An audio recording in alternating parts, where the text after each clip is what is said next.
Этот проект – продолжение другого моего проекта, вот этого, который пока еще не реализован.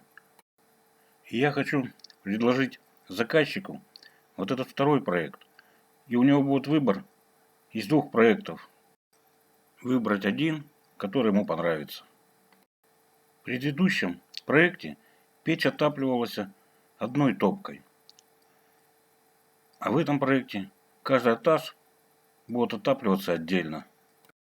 Поскольку сам дом еще находится в стадии строительства, то балки второго этажа можно будет подвести под массив печи. Каждый ряд я комментировать не буду, только буду заострять внимание на некоторых рядах. Здесь показано место для установки небольшой протяжной дверки, с помощью которой можно будет регулировать подачу вторичного воздуха. В верхние слои топочной камеры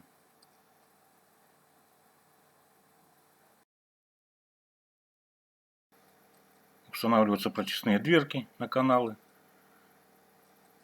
также дверка на зольник, и продолжаем дальше формировать.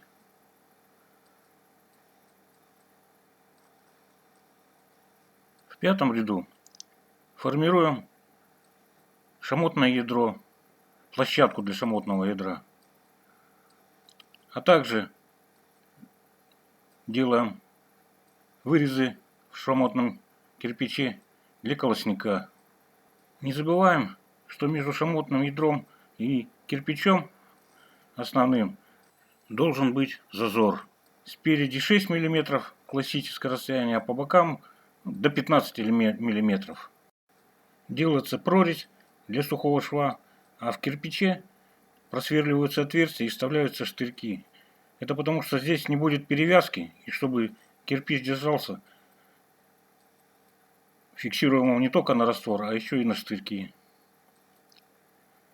Также уже показаны вырезы под подачу вторичного воздуха в верхние слои топочной камеры.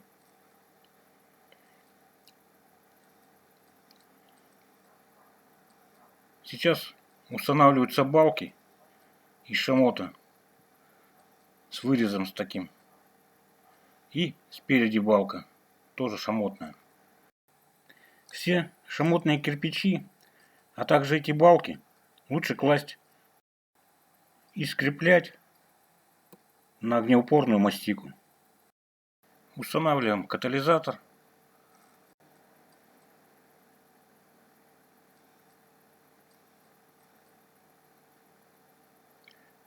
Закрываем базальтовым картоном в тех местах, где это необходимо.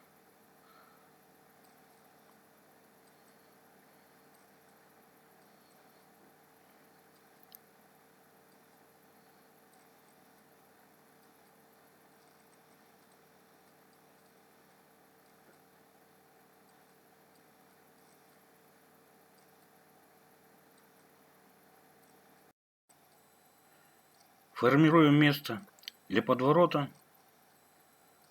Выкладываем небольшую площадку перед топочной дверкой камина.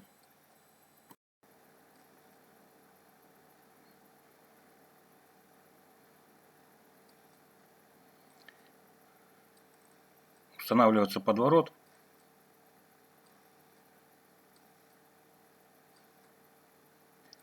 С обоих сторон камина. И формируется дальше кладка.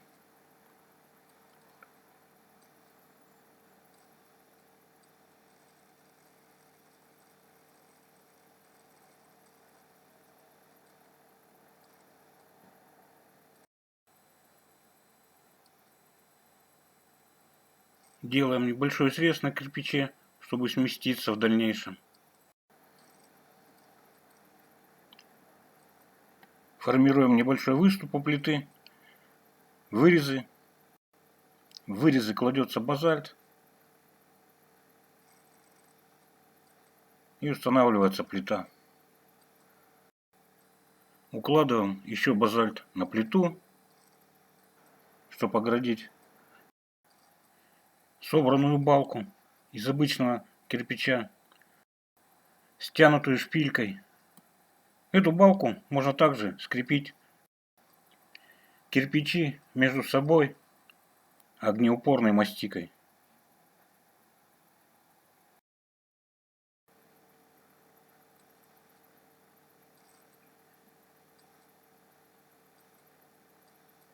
Устанавливается каминно-топочная дверь.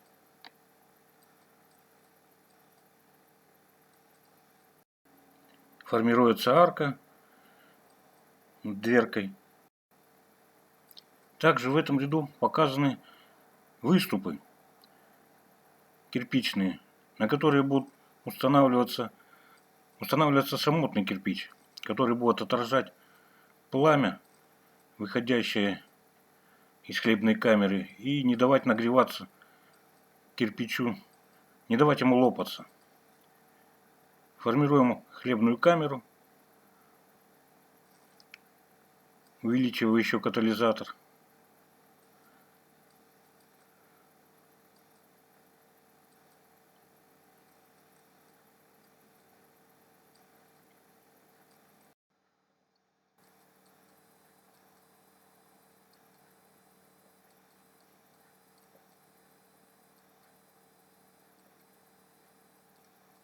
Формируем перевалы из хлебной камеры в обе стороны. И перекрываем хлебную камеру замками из кирпичей.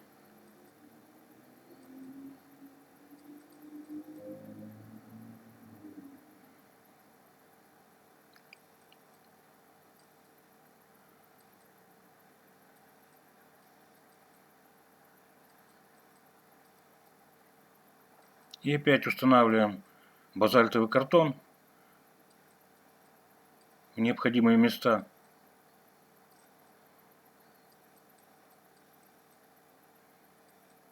И формируем дальше кладку наружную.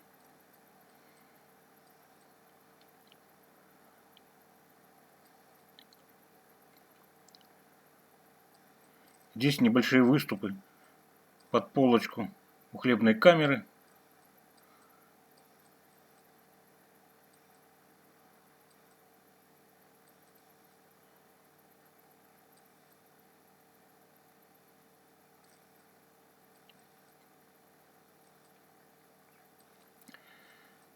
Здесь делаются углубления и устанавливается уголок 25, и на нем формируется еще одна полочка, на которой можно будет сушить что-нибудь, ягоды, траву.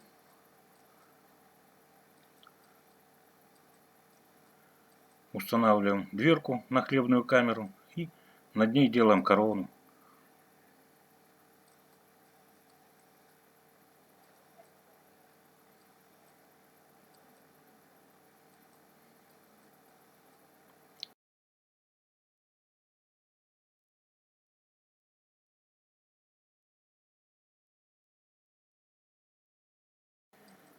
В этих кирпичах также делаются углубления для установки уголков и перекрывается кирпичом весь массив. Также делается вырез под задвижку. Это задвижка холостого хода для первого этажа. Еще небольшие выступы. Устанавливаем прочесные дверки. Еще два выступа для полки небольшой.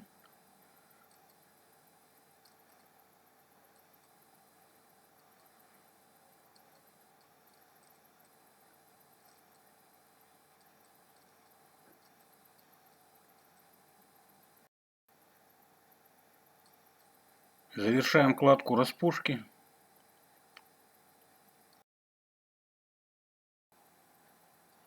Формируем два небольших колпака, которые будут сходиться в середине, чтобы выровнять поток газов. Делается подворот и формируется еще два небольших колпака. Еще делается прорезь для одной задвижки холостого хода первого этажа.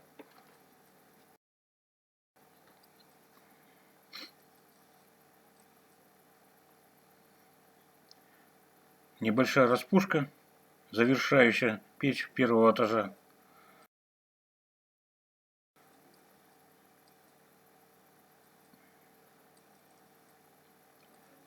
И центральный главный дымоход постепенно смещаем в сторону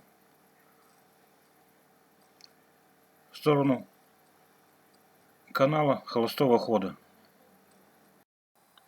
Эта кладка проходит в межэтажном перекрытии. Толщину ее определяйте толщиной межэтажного перекрытия.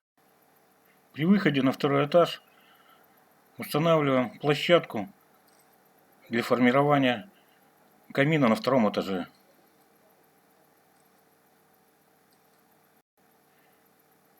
Формируем опять каналы для подачи вторичного воздуха, верхние слои топочной камеры, также главный дымоход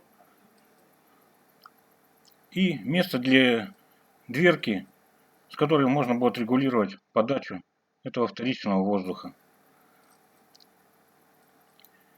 Здесь камин делаем подовый,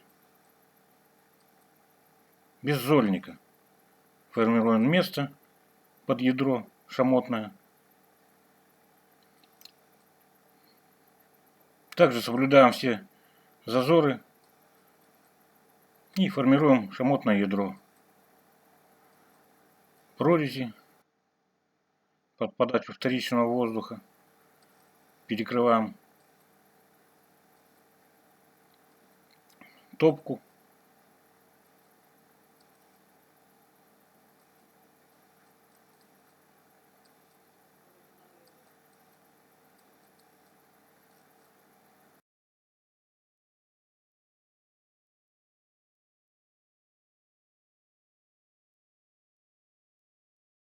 Также устанавливаем базальтовый картон.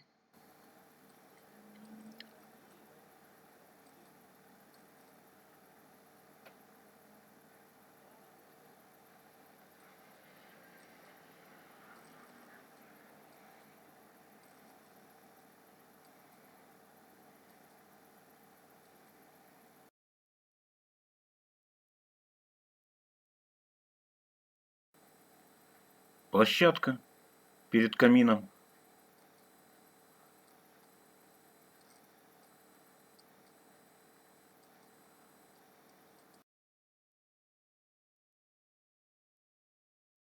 Устанавливаем прочесную дверку.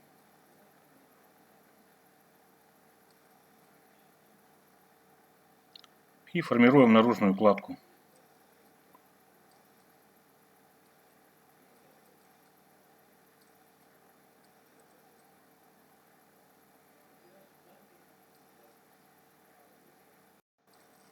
Делаем прорези в кирпичах.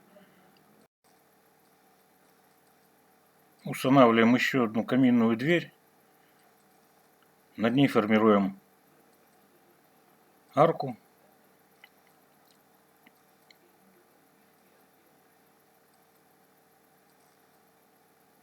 И вот в этом ряду также делаются углубления для уголков, чтобы перекрыть.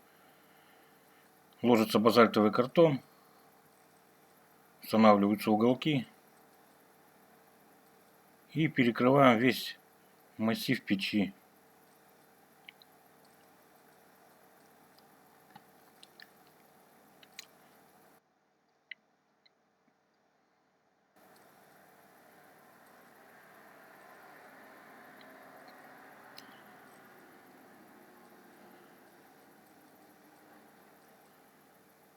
Устанавливаем прочесную дверку, канал, который сформирован у нас. Высоту этого колпака можно скорректировать по высоте второго этажа. Делается подворот. И формируем еще один колпак. Вернее, он один и будет. В этом месте перекрывается частично. Еще одна задвижка холостого хода второго этажа. И основная задвижка второго этажа. Здесь начинается расширение канала трубы главного дымохода под размер 190 на 260. Также ставим еще одну протяжную дверку.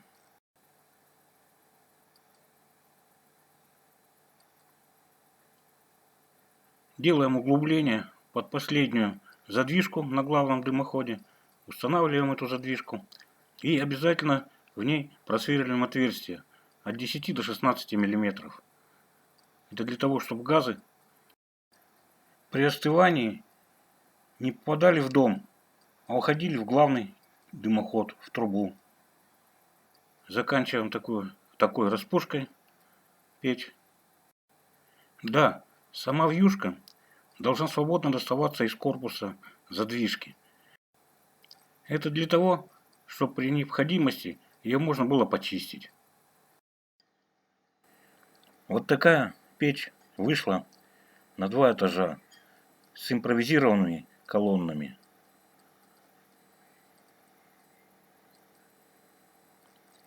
Сварочной плитой на 1-м этаже, также с хлебной камерой. И на 2-м этаже просто с камином. Если вас заинтересовало, ставьте лайки, подписывайтесь на мой канал.